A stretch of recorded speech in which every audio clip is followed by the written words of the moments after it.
This is still Gossip Accounting Academy. Our topic this time centers around overhead absorption. When we talk about overhead absorption, what do we mean? Overhead absorption is the process of sharing out overhead costs in some equitable manner among the units produced. Process of sharing out the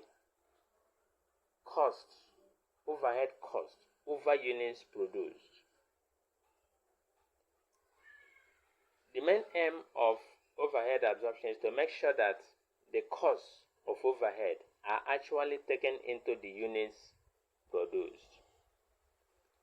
The alternative terminology for overhead absorption is also overhead recovery. Now, typically,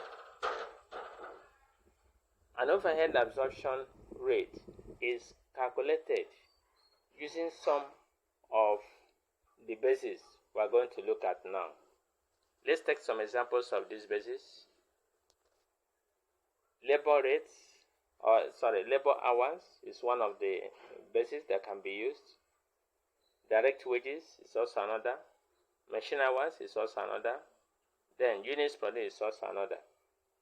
So the total of these is used to share out the overhead costs so that they will now be absorbed by the units produced in line with those predetermined rates.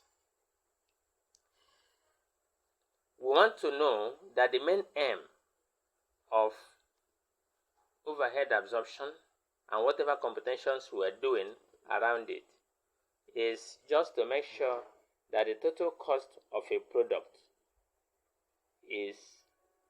takes into account the appropriate amount of the overhead associated with that production. That is the main aim. In our subsequent lectures, we are going to take an example as to how to calculate the overhead absorption rates and how it is done. Bye for now. Remember to like our videos. This is still Gossip Accounting Academy.